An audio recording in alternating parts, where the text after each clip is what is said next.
नमस्कार, आप जुड़ चुके हैं दैनिक शिफ्ट टाइम से। मैं रश्मि शर्मा, कैमरामैन शुभम भगत के साथ।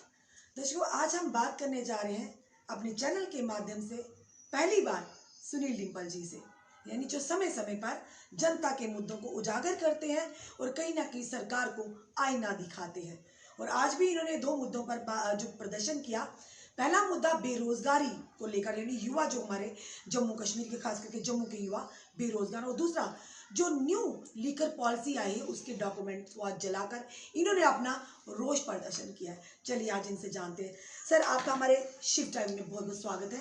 धन्यवाद रश्मि जी, क्या कहना चाहेंगे सर?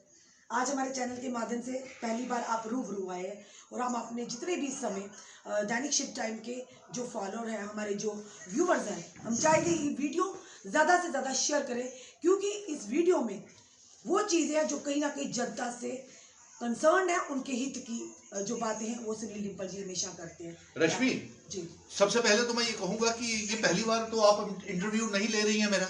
आप एक वरिष्ठ पत्रकार है और आपकी मांग जिस प्रकार से तमाम चैनल्स के ऊपर और आपकी लोकप्रियता जिस प्रकार से रश्मि बढ़ती चली जा रही है, मुझे खुशी है कि महिला एम्पावरमेंट की तरफ ये रश्मि का कदम चल रहा है। जी सर। और दूसरा, आप इससे पहले अलग अलग चैनल्स को आपने लोकप्रिय बनाया अपने क्षमता के साथ, जी, और मालूम नहीं क्यों बदलाव हो गया। खैर, ये परिवर्तन होना सर, तो सर, जरूरी है, पर एक चीज है, बदलाव जरूर हुआ, जगह बदली है, ना ही मेरे मुद्दे बदले, ना मेरी सोच बदली है, और ना ही हमारा मिशन बदला है सर। जी, बिल्कुल सही कहा। सब बदल सकता है, सब परिवर्तन हो सकता है, लेकिन रश्मि की कार्य प्रणाली और उसका कार्य करने की शैली में कोई भी परिवर्तन मुझे नजर नहीं आया जब से मैं रश्मि मैडम को जान रहा हूं। अब आइए दूसरी तरफ, आज जो आपका प्रश्न था, जी, हमें यह समझ नहीं आ रहा कि हमारे जम्मू कश्मीर जो खूबसूरत एक रियासत थी, जी, डोगरा रियासत थी, जी, आज एक मामूली सी यूनियन टेरिटरी बना करके रश्मि हमें किस दिशा में ये जम्मू कश्मीर की और केंद्र की सरकार, नरेंद्र मोदी जी, अमित शाह जी की सरकार, एलजी मनोज सिन्हा की सरकार, ये हमें किस ओर लेके जाना चाहती है। और मेरे इस हफ्ते में ये तीसरी बार यह प्रदर्शन था बेरोजगारी को लेकर के और महंगाई को लेकर के, और ये जो लोगों को शराबी बनाने की प्रतिक्रिया न्यू लीकर पॉलिसी आई है, इसके विरोध में था। बड़ी हैरानगी की बात है कि सरकार, एलजी मनोज सिन्हा साहब, हम स्पष्ट शब्दों में आपको कह देते हैं, आपने ये कहा कि रेवेन्यू जनरेट करने के लिए आप ई टेंडरिंग करने जा रहे हैं।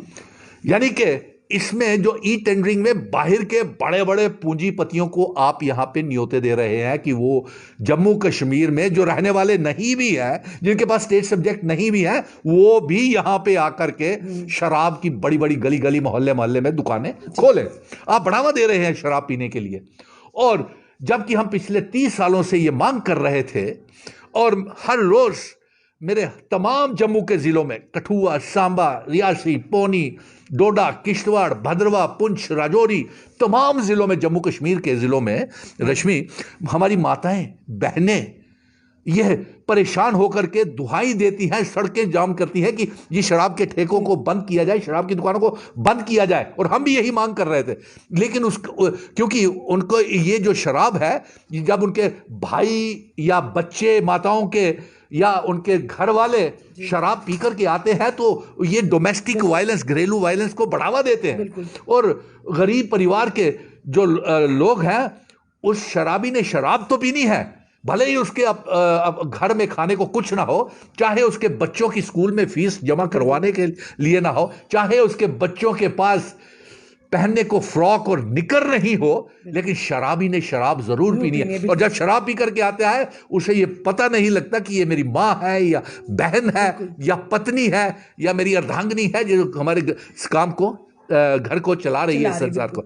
और इसलिए हम ये मांग कर रहे थे।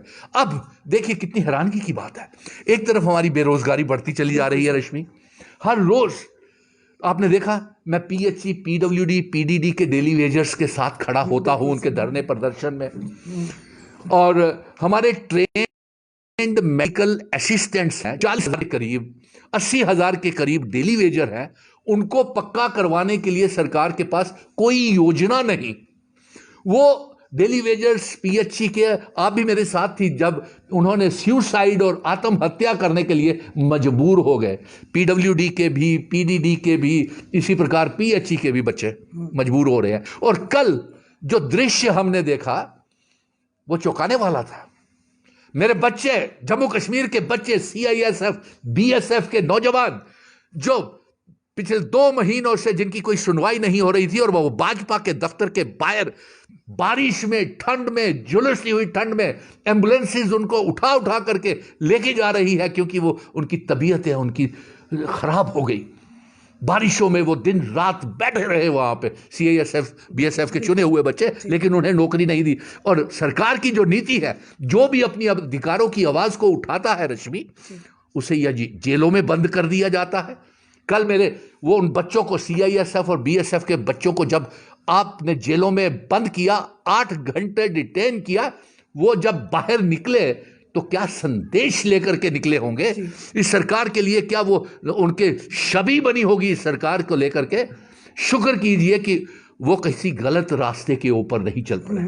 हमारे ट्रेंड मेडिकल असिस्टेंट हैं 40,000 के करीब, वो हर रोज मुझे कश्मीर से, तमाम जिलों से, हर जम्मू से मुझे फोन्स करते हैं और कहते हैं कि एलजी मनोज सिन्हा साहब से किसी तरह से हमारी बैठक, मीटिंग करवाई है, क्योंकि सरकार हमें लाइसेंस, हम 4-4, 5-5 साल के और लाखों रुपए पर हमारे घर वालों ने खर्च करके हमें मेडिकल असिस्टेंट, फार्मासिस्ट बनाया है। और हमें अब सरकार ना तो नौकरियां दे रही है, ना ही हमें वो मेडिकल शॉप्स खोलने के लिए, केमिस्ट की शॉप्स खोलने के लिए लाइसेंसेस दे रही है।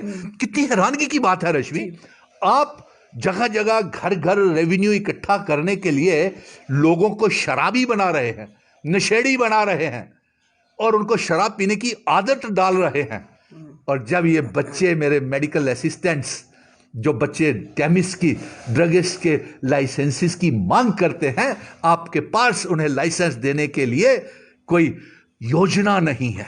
फिर आपके पास कोई योजना नहीं है। हमारे जो एसपीओज हैं, जो डेली वेजर्स हैं, जो विलेज डिफेंस कमेटीज के मेंबर्स हैं, होम गार्ड्स हैं, और रहबर तालीम, खेल टीचर्स 100 रुपए के ऊपर काम कर रहे हैं, उनके लिए कोई योजना नहीं। और इसके साथ मैं ये कहूँगा कि जिस प्रकार से हमने राज्य का दर्जा खोने के बाद और दफ़ा 370 और 35 से हटने के बाद जिस प्रकार से हमें जख्मी किया जा रहा है, ये हमसे बर्दाश्त के बाहर चला गया है जी। और अब मैं आपको रश्मि बता दूं, ये जमहूरियत का कत्ल और एक अनडिक्लेयर्ड इमरजेंसी जम्मू कश्मीर में चल रही है जी। पूरे भारत में जी। आप देखें, पिछले दिनों में मैं अपने राज्य के दर्जे की वापसी की मांग को लेकर के भूख हड़ताल के ऊपर बैठने लगा था। Property tax, toll plaza, toll taxes, road taxes को खत्म करने के लिए, बेरोजगार नौजवानों के नौकरियों के लिए भूख हड़ताल के ऊपर बैठने लगा। तो उससे पहले ही मैं मंदिर से आया और हमें उठा लिया गया। जब हमारा ये हाल है तो हम लोगों के अधिकार के लिए कैसे लड़ेंगे? और एलजी मनोज सिन्हा साहब, आप झूठ बोलते हैं। देश के प्रधानमंत्री नरेंद्र मोदी जी, आप झूठ बोलते हैं कि जम्मू कश्मीर के लोग यूनियन टेरिटरी बनने के बाद बहुत खुश हैं और उनको बहुत फायदा हुआ है। और डिस्ट्रिक्ट डेवलपमेंट काउंसिल के चुनावों के बाद यहां पे जन सैलाब आ गया है नौकरियों का। मुझे नजर तो नहीं आ रहा जन सैलाब नौकरियों का। मुझे तो जेलें भरते हुए आप बेरोजगार नौजवानों की नजर आ रहे हैं और उनको नौकरियां देते हुए तो नजर नहीं आ रहे हैं। लिकर पॉलिसी आई, आपको नहीं लगता कहीं ना कहीं एक तरफ से हम दोनों साइड, दोनों पहलू देखेंगे सिक्के के, कि जो एक जम्मू कश्मीर एडमिनिस्ट्रेशन की तरफ से जो न्यू लिकर पॉलिसी आई है कि हर साल ऑक्शन होगा, और साथ ही साथ हर घर के, यानी जिनके पास 4-4, 5-5 जो लाइसेंस लेकर बैठे हैं दुकानों के, शराब की दुकानों के, उनके पर मैं फैमिली को एक लाइसेंस मिलेगा। कहीं ना कहीं आपको नहीं लगता ये जो स्टेप है बहुत ही अच्छा स्टेप है? क्योंकि और दूसरी तरफ जो दूसरा हम कहेंगे जो नेगेटिव वे से है कि 223 दुकानें नई शराब की ठेके खुलने जा रहे हैं हमारे जम्मू में और 4 कश्मीर में। क्या लगता है इन दोनों में क्या अंतर है, यानी किस तरह से आप लेते हैं इन चीज़ों को? देखिए, पहली बात तो यह है कि मुझे अफसोस तो इस बात का हो रहा है कि जम्मू के नेता कहाँ हैं? कांग्रेस के, नेशनल कॉन्फ्रेंस के, पीडीपी के, अपनी पार्टी के, तमाम राजनीतिक दलों के नेता कहां सोए हुए हैं? उनके क्यों बयान नहीं आ रहे? मुझे एक आपके जैसे ही पत्रकारिता ने ये सवाल किया था कि जम्मू के नेताओं के बयान क्यों नहीं आ रहे? क्योंकि उनके बिहाफ पर तो आप ही सारा मुद्दे उठाते हैं। नहीं उनका आपका काम तो हमने समाप्त कर दिया सर। जी जी, आपने रश्मि ठीक, धन्यवाद, आपने सही कहा। जी, जी। लेकिन इस संदर्भ में मुझे ये कहना है कि हमारे नेता जो हैं जम्मू के, वो राज्य के दर्जे की वापसी की मांग को लेकर के कब सड़कों के ऊपर निकले? बिल्कुल। वो कब डोगरा रियासत की पगड़ी को वापस लेने के लिए सड़कों के ऊपर निकले? वो कब धरने प्रदर्शन और भूख हड़तालें की उन्होंने? और यहां तक शराब का ताल्लुक रहा, मेरा ये कहना है कि हमारे 90% जो ये राजनीतिक नेता लोग हैं, उन्हें रात को नींद ही नहीं आती जब तक वो 2 पैग लगा नहीं लें। और रहा सवाल सुनील डिंपल, ये तो बचपन से ही कंप्लीट शाकाहारी है और कंप्लीट वेजिटेरियन हो। मुझे ये, मैंने उस पत्रकार को कहा कि जिन्हें ये मुझसे सवाल किया था कि जम्मू के नेता क्यों नहीं बोल रहे हैं, तो मैंने कहा ये प्रश्न आप उन्हीं से पूछिए कि वो क्यों नहीं बोल रहे हैं। लेकिन जहां तक मेरी जानकारी है कि 90% जम्मू के जितने भी नेता हैं उन्हें नींद ही नहीं आती जब तक वो 2 टेक ना कर लें। नंबर 2, अगर आपने जम्मू में शराब की दुकानें, ये भेदभाव क्यों? ये जो सोम रस है ये बराबर का बांटिए ना, जम्मू में और कश्मीर में भी। रेवेन्यू आप सारा जम्मू से लूटते हैं और ये कैसी गाय है जो जम्मू को गोबर और कश्मीर को दूध देती है? मैं, गाय हमारी माता है। सर ये तो मालिक बताएंगे ना। हाँ, ये गाय हमारी माता है और हम उसके बिना हमारी गति ही नहीं होती है। लेकिन ये इन्होंने ये जो केंद्र के जो पूंजीपतियों की सरकार, अंबानी अडानी के जो चौकीदार है, आज तो ताज्जुब तो मुझे रश्मि इस बात के ऊपर हुआ, करण सिंह जी का एक बयान कल, वही सर हम उसी के तरफ आ रहे थे। डॉक्टर करण सिंह जी का एक बयान आता है कि भाजपा सरकार और आरएसएस बहुत ही अच्छा काम कर रही है। इसके ऊपर एक सवाल आपसे पूछेंगे, अगर वाकई ऐसा है तो आज तक हमारे महाराजा हरि सिंह जी की छुट्टी की अनाउंसमेंट की घोषणा क्यों नहीं करवा पाए? अगर वाकई वो कर रहे थे, मिशन स्टेटहुड के प्रधान है आप, इस मिशन को लेकर चले हैं आप कि रिस्टोर होना चाहिए हमारे राज्य का दर्जा। कहीं ना कहीं आप अपने राजों महाराजों की मान सम्मान को लेकर आगे चले हैं कि उनके पगड़ी पर इन्होंने दाग लगाया। तो वहीं से दूसरी तरफ डॉक्टर करण सिंह जी तारीफों के पुल बांध रहे हैं। पर अफसोस तो ये है, अफसोस आता है इनकी सोच पर। अगर वाकई ये सही था तो महाराजा हरि सिंह जी की छुट्टी आज तक घोषित क्यों नहीं करवा पाए? यही नहीं रश्मि, मुझे खुद बड़ी हैरानगी हुई और जैसे ही ये करण सिंह जी का बयान आया तो मुझे बहुत से पत्रकार मित्रों के फोन कॉल्स आना शुरू हो गई। वो मेरी प्रतिक्रिया जानना शुरू हो गए कि आप तो राज्य के दर्जे की वापसी की मांग कर रहे हैं, डोगरा रियासत की वापसी की मांग कर रहे हैं, महाराजाओं की दी हुई विरासत की मांग कर रहे हैं और अपने स्टेट सब्जेक्ट की वापसी की मांग कर रहे हैं। तो ये डॉक्टर करण सिंह जी तो कह रहे हैं कि नरेंद्र मोदी जी जम्मू कश्मीर में जो भी करेंगे वो अच्छा करेंगे और आरएसएस जो भी जम्मू कश्मीर में करेगी अच्छा करेगी। तो मुझे ये समझ नहीं आया कि आप पहले कांग्रेस के केंद्रीय मंत्री थे, हाँ, अभी भी कांग्रेसी हैं, आपके 2 सुपुत्र हैं, कभी वो नेशनल कॉन्फ्रेंस के नाम के ऊपर मिनिस्टर्स, कैबिनेट मिनिस्टर्स बन जाते हैं, कभी एक दूसरा पीडीपी में चला जाता है, वहां पे एमएलसी लेता है, फिर वहां से छोड़ करके आता है कि मेरे पिताजी की, दादाजी के नाम की छुट्टी नहीं की, इसलिए मैं हस्ताक्षर दे रहा हूं जब पीडीपी की छवि जम्मू कश्मीर में खराब होती है। और फिर उसके बाद आप ये घूमते रहते हैं, कभी आप बीजेपी में एक चला जाता है आपका करण सिंह जी। आप मुझे बताएं, आपने तारीफों के पुल तो आरएसएस बीजेपी के बांध दिए, लेकिन आप मुझे बताएं कि हम जो लोग, जिनकी जो रियासत है, जो जिनकी विरासत है, हमारे बुजुर्गों की रियासत है, ये हमारे महाराजा हरि सिंह जी की धरोहर है, ये उन महाराजाओं की हम भाजपा से कैसे कोई उम्मीद रख सकते हैं, प्रधानमंत्री से कैसे उम्मीद रख सकते हैं, जबकि देश के प्रधानमंत्री ये कहते हैं कि जम्मू कश्मीर के लोग यूनियन टेरिटरी बनने के बाद 370-35 से विशेष अधिकार जाने के बाद, स्टेट सब्जेक्ट छीनने के बाद बहुत खुश हैं। और जो पूरे देश में ये घोषणा करते हैं कि जाइए जम्मू कश्मीर में, आप बिना स्टेट सब्जेक्ट के जमीनें भी ले लीजिए, नौकरियां भी ले लीजिए। तो साहब करण सिंह जी क्या अच्छा हो रहा है। और मोदी जी का तो ये कहना है कि जम्मू कश्मीर में बहुत यूनियन टेरिटरी बनाने के बाद बहुत फायदा हुआ है। क्या फायदा हुआ है? हमें toll taxes, toll plaza, road taxes, property taxes और शराब की नई नई पॉलिसीज और हमारे पावर प्रोजेक्ट्स, दरियाओं के पानी, रेत, बजरी नीलामी हो रही है। और बाहर के पूंजीपति टाटा, विप्रो, अंबानी, रिलायंस को जम्मू कश्मीर में ला करके दिया जा रहा है। और इंडस्ट्रियल पॉलिसी के तहत रश्मि मैडम, ये बिना स्टेट सब्जेक्ट के जल्द ही इन्वेस्टर्स को, पूंजीपतियों को बिना स्टेट सब्जेक्ट के जमीनें इंडस्ट्रियल पॉलिसीज के तहत देना शुरू कर दी हैं। हमारा ये कहना है, अरे साहब, उनको आप बिना स्टेट सब्जेक्ट के जमीनें दे रहे हैं और मेरा सारा सिदरा, बठिंडी और ये रेस्टोरेंट्स जितने भी हैं वो सारे बंद किए हुए हैं। जी बिल्कुल। उनको क्यों बेरोजगार बनाया जा रहा है? 29 रेस्टोरेंट जिनको सील किया, ऑर्डर सील किया हुआ है। पर जब उन लोगों ने मैंने देखा था, आप वहीं जब उन्होंने बोला कि हमें ऑर्डर्स बताइए, कहते ऊपर से है, ऑर्डर कोई दिखाते नहीं है, रिटर्न में वर्बली बोला गया कि और ऊपर मुझे से। बड़ा ताज्जुब हुआ, करण सिंह जी को तो मैं स्वयं कितनी बार कह चुका था, कितनी बार अपीलें भी कर चुका, पब्लिकली भी, पब्लिक डोमेन में भी ला चुका, और स्वयं भी मैंने उनसे बात की कि आइए हमारा मार्गदर्शन करें। आप सदर रियासत रहे हैं और आप जानकारी रखते हैं, और बड़े बड़े नेता जो हैं, चाहे डॉक्टर करण सिंह है, गुलाम नबी आजाद है, डॉक्टर फारूक अब्दुल्ला है, उमर अब्दुल्ला है, तमाम राजनीतिक दलों के नेता बैठे और जम्मू कश्मीर के लिए पहले राज्य का दर्जा वापस लें, तभी तो आज हमारी नीलामी हो रही है और जिसका हमें भारी भारी कीमत चुकानी पड़ रही है। जी, आप इतना बेबाकी से बोलते हैं, और कहीं ना कहीं शुरू में हमने कहा, आप हमेशा प्रशासन और सरकार को और नेताओं को आईना दिखाते, जो नेता सिर्फ जनता को वोट बैंक के लिए इस्तेमाल करते आए हैं, कर भी रहे हैं। तो क्या आप पर प्रेशर नहीं होता किसी तरह से, या कुछ हिस्सा? देखिए, मैं तो आंकड़ों के ऊपर आधारित बातें करता हूं।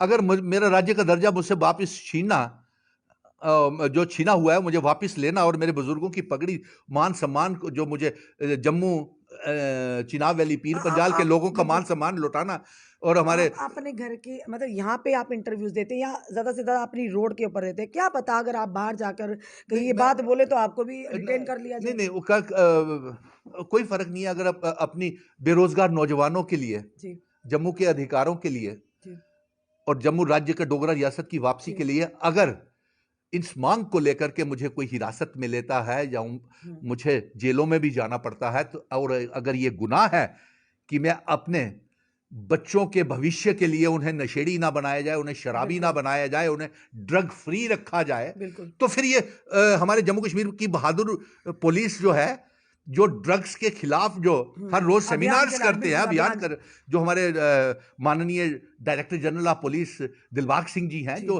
बड़े बड़े सेमिनार्स करते हैं कि ड्रग्स अब्यूज को लेकर के, तो बंद कर दीजिए ये।